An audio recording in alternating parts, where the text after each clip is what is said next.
Bismillahirrahmanirrahim. Assalamu alaikum. Welcome again, dear students. This is lecture number 18, chapter number 4, Ethics in the Marketplace. अभी हमने इससे पहले इस chapter के शुरू में 3 मॉडल्स इकोनॉमिक्स के पर्सपेक्टिव में एथिक्स के साथ कोरिलेट करते हुए देखे। उसमें एक परफेक्ट कंपटीशन, मोनोपोली और तीसरा ओलिगोपोली। इन तीनों को हमने बेसिक इंट्रोडक्शन जो है वो पढ़ा। अब उसके बाद हम इनको थोड़ा सा फर्दर डिटेल में देखेंगे कि इनके अंदर और क्या क्या चीज़ें जो हैं वो शामिल हैं और क्या क्या चीज़ें इनमें देखने की ज़रूरत है। तो परफेक्ट कंपटीशन के अंदर हम देखें तो ethics and perfectly competitive market जो हैं उनमें क्या क्या एथिकल चीज़ें जो हैं वो मौजूद होती हैं। हमने पिछले चैप्टर में भी देखा था कि परफेक्टली कम्पिटिटिव मार्केट से मुराद फ्री मार्केट भी कंसीडर की जाती है। फ्री मार्केट वो मार्केट जिसके अंदर बायर और सप्लायर जो है वो इक्वली ऑपरेट करते हैं और there many number of buyers, many number of sellers, और प्राइस जो है वो ऑटोमेटिकली जो है वो डिटरमिन होती है। अब अगर हम देखें कि क्या क्या इसके बेनिफिट्स हो सकते हैं, क्या क्या एथिक्स जो हैं इसमें एथिकल वैल्यूज शामिल हो सकती हैं, तो there the 3 main core ethical values when we are seeing the perfectly competitive markets. उसमें नंबर 1 क्या है? The lead buyers and sellers to exchange their goods in a way that in just a certain sense of just. In just means justice, कि buyer और seller जब चीज़ें exchange करते हैं तो एक जस्टिस मेंटेन होता है, एक प्राइस जो है वो ओरिजिनल हालत में रहती है। अब नॉर्मल प्रॉफिट्स नहीं होते, ना ही सेलर्स को जो है वो लॉस होता है। दूसरा अनएथिकल बेनिफिट जो है वो ये है कि they maximize the utility of buyers and sellers by leading them to allocate, use and distribute their goods with perfect efficiency.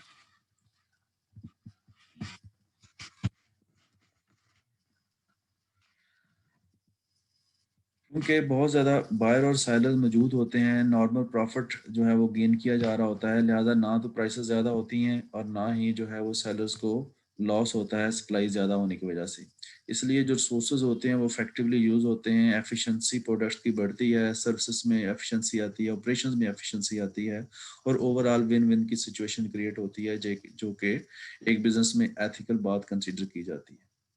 Number 3, they bring about these achievements in a way that respects buyers and sellers right of free consent. अब क्योंकि यहाँ पे जो price है वो naturally determine हो रही है, फ्री मार्केट है और फ्री कंसेंट है, बायर की भी और सेलर की भी, प्रॉफिट जो है वो नॉर्मल है, लिहाजा तमाम जो है वो फ्री कंसेंट के साथ अपनी मर्जी से जहाँ चाहें जैसे चाहें चीज़ें जो हैं वो ले सकते हैं।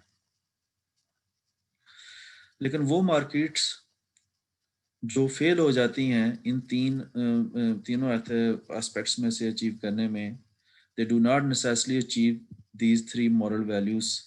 अगर आपकी कंपनी जो है वो परफेक्ट कंपटीशन में इन्वॉल्व होती है तो उसको परफेक्ट कंपटीशन के जो करेक्टरिस्टिक्स हैं 7 के 7 जो हमने पिछले लेक्चर में डिस्कस किए थे, उनमें से अगर कुछ छोड़ भी जाते हैं तो फिर हम ये 3 मॉरल वैल्यूज जो है वो अचीव नहीं कर सकेंगे। अगर बायर एंड सेलर कम हो जाएंगे तो फिर भी मसला होगा, लिहाजा ये एथिकल इश्यूज जो हैं वहाँ पे अप्लाई नहीं होंगे।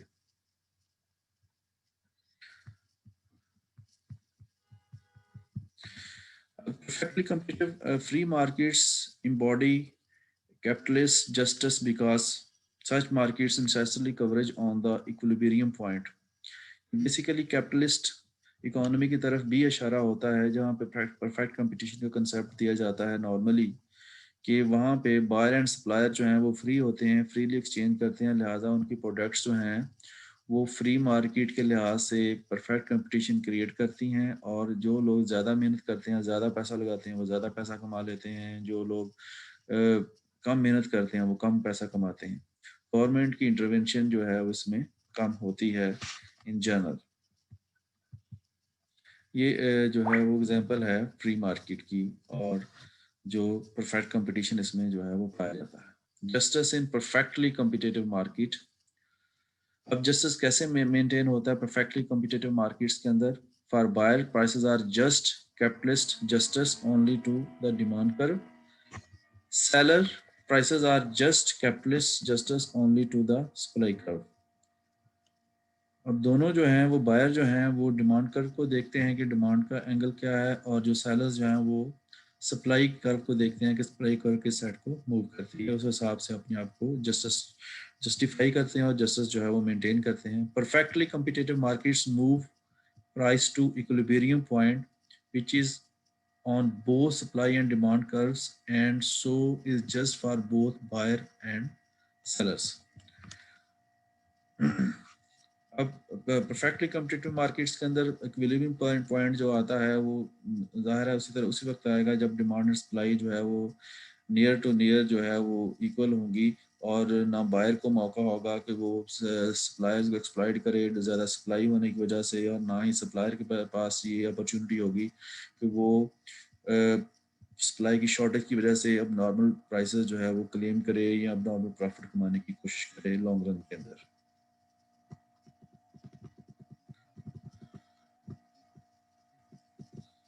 उसके बाद हम परफेक्ट कंपटीशन के बाद हम आते हैं आगे दूसरा जो हमारा मेन पॉइंट था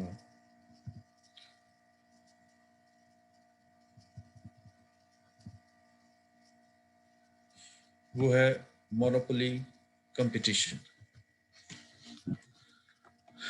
What happens when a free market, one without government intervention, ceases to be perfectly competitive? We begin to answer this question in this session by examining the opposite extreme of perfectly competitive markets, the free, unregulated monopoly market. Simple हमने अभी perfect competition में देखा था कि there are so many buyers and there so many suppliers and prices are just as normal rates and profits are also normals in the long run. लेकिन अगर हम monopoly में देखें तो इसमें क्या है कि एक फर्म है जो ऑलमोस्ट 100% शेयर जो है वो मार्केट का कैप्चर किए हुए है, वो डोमिनेट करती है और जिस तरीके से चाहती है वो मार्केट का ट्रेंड जो है वो मोड़ती है, जैसे चाहती है प्राइसेस बढ़ाती है, जब चाहे प्राइसेस कम करती है. There is no one other to intervene for reducing the prices or to give the competition to those organizations. For example,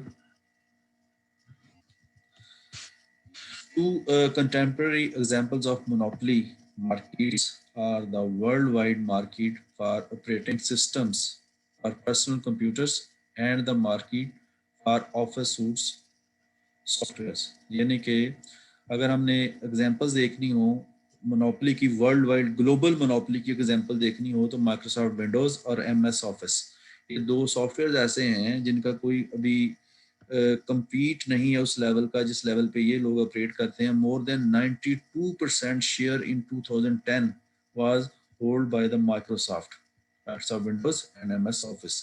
ये एक मोनोपोली की जो है वो किस्म है. इस तरह की मोनोपोली के अंदर जो है there is only one supplier and all others are the buyer. Maybe some small shareholders are also exist there, but they are not able to compete in a, in any case at any level uh, to fight with the main shareholder, which is a 92%. So Microsoft Windows and Microsoft Office softwares are the monopolistic uh, position holders.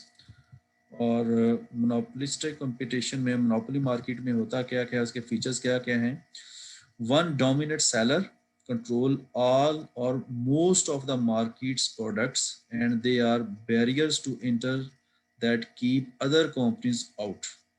ये एक ही company होती है almost जो तमाम market का share जो है control करती है और इस तरह के बैरियर्स खड़ी कर देती है कि नए जो हैं उनके लिए इंटर होना आसान नहीं होता. Seller has a power to set quantity and price of its products on the market. Seller खुद ही जो है ज़ाहिर है उसके कंपटीशन नहीं है तो जैसे चाहेगा जब चाहेगा वो अपनी ताकत के साथ जो है वो प्रोडक्ट की प्राइसेस जो है वो डिटरमिन करेगा.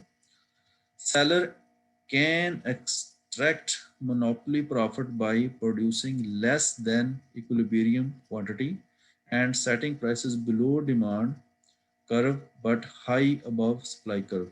ज़ाहिर है सेलर जो है उसका ऑल इन ऑल कंट्रोल है, वो जब चाहे जितनी चाहे क्वांटिटी जो है प्रोड्यूस करे, तो वो कभी भी इक्विलिब्रियम पॉइंट की तरफ नहीं जाएगा, वो सप्लाई हमेशा उतनी रखेगा कि जितनी से वो अपना प्रॉफिट जो है बेहतर से बेहतर रख सके, लिहाजा वो कभी इक्विलिब्रियम की तरफ जो है वो ट्रैवल नहीं करेगा। High entry barriers keep other competitors from bringing more products to the markets. ज़ाहिर है वो डिफरेंट तरीकों से बैरियर भी क्रिएट करता है, डिफरेंट टेक्नोलॉजी यूज़ करता है, असर रसूख यूज़ करता है, सोशल नेटवर्किंग यूज़ करता है, ताकि जो नए लोग हैं, नए कंपटीटर्स जो हैं उसके साथ compete ना कर सकें और मार्केट के अंदर उनका एग्जिस्ट करना या इंटर होना ही आसान नहीं होता।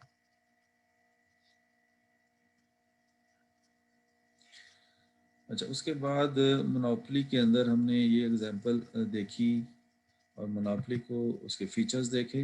मोनोपोली मॉडल जो है वो क्या होता है? Monopoly ethical weaknesses of monopoly. अब मोनोपोली के अंदर एथिकल वीकनेसेस क्या हैं, क्या क्या चीज़ें हैं जिसको हम कहते हैं कि अनएथिकल है, मोनोपोली नहीं होनी चाहिए, बल्कि परफेक्ट कंपटीशन जो है वो होना चाहिए। तो वो क्या क्या चीज़ें हैं वो हम देखते हैं अभी।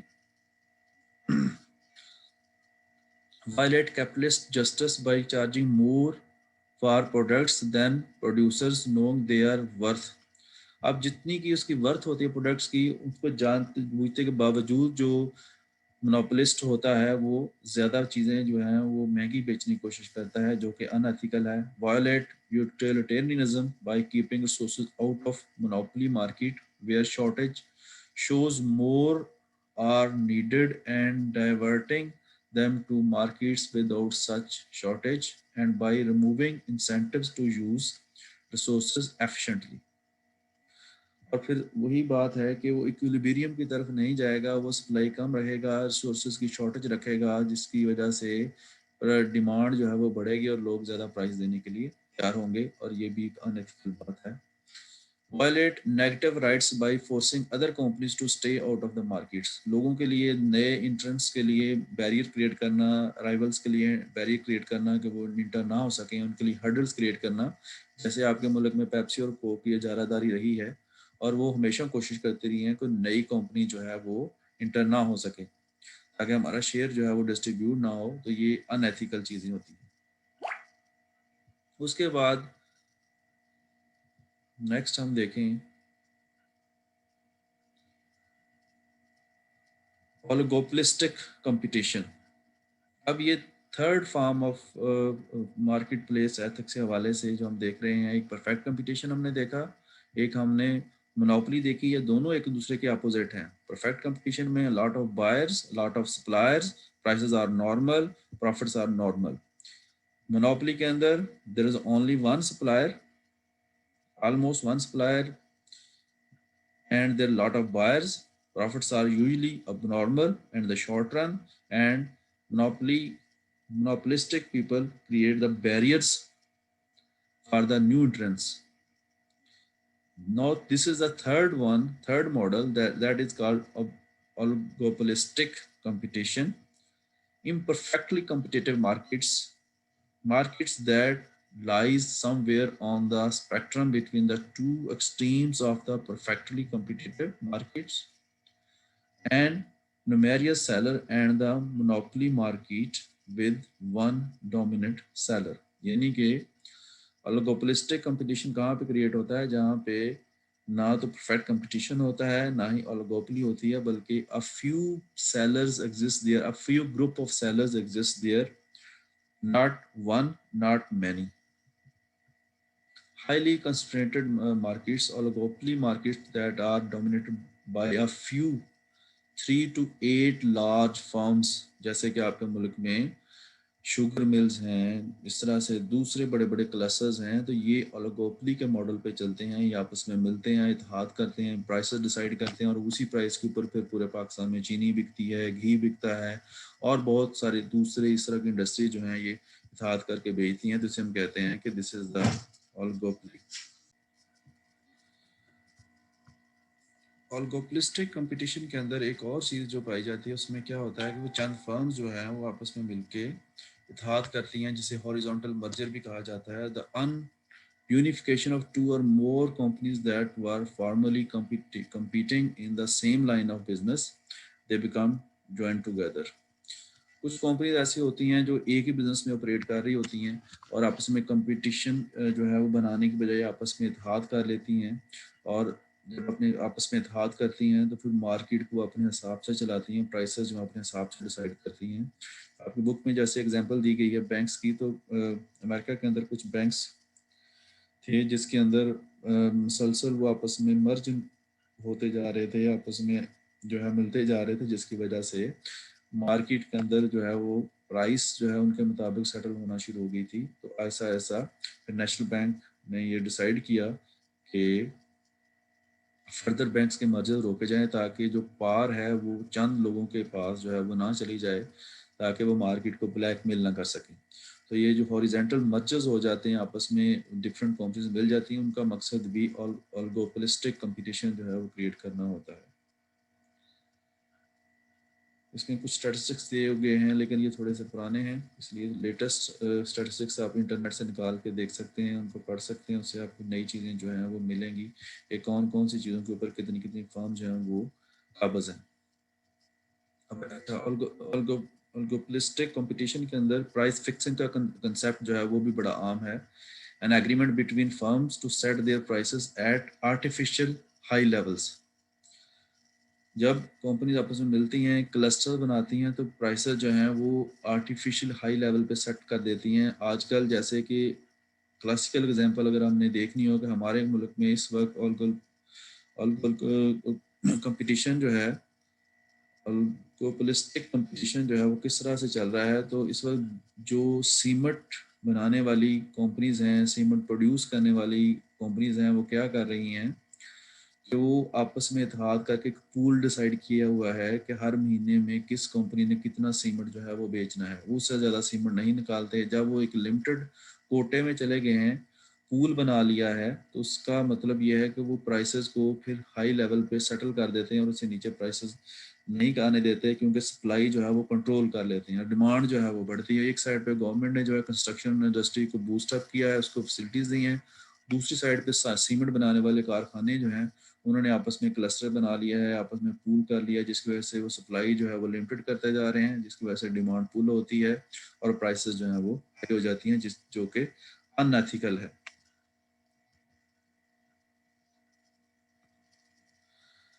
उसके बाद अभी जो मैं बात कर रहा था, manipulation of supplies when firms in an oligopoly industry agree to limit their production so that prices rises to levels higher than those that would results from free competition.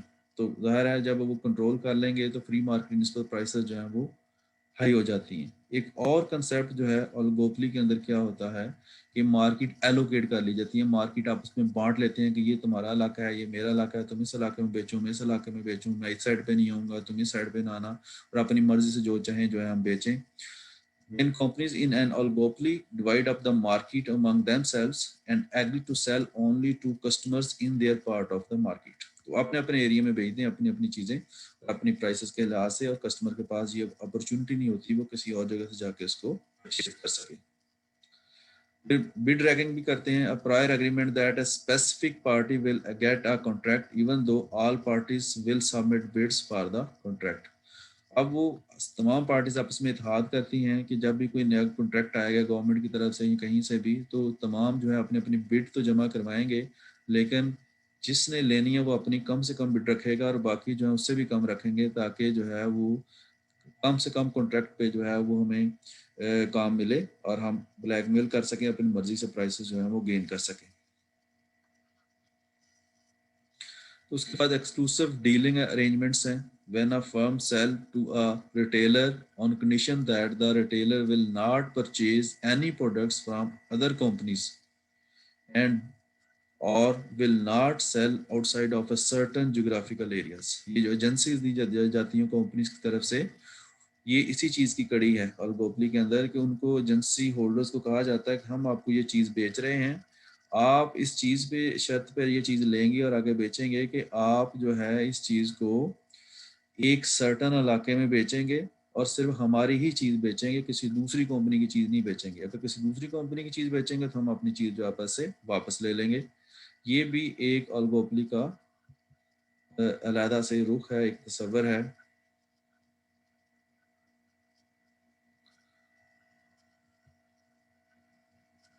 उसके बाद रिटेल प्राइस मेंटेनेंस एग्रीमेंट्स भी करती हैं ये कंपनियां। Occurs when a manufacturer sell to a retailer only on condition that the retailer agree to charge the same set retail prices for its goods.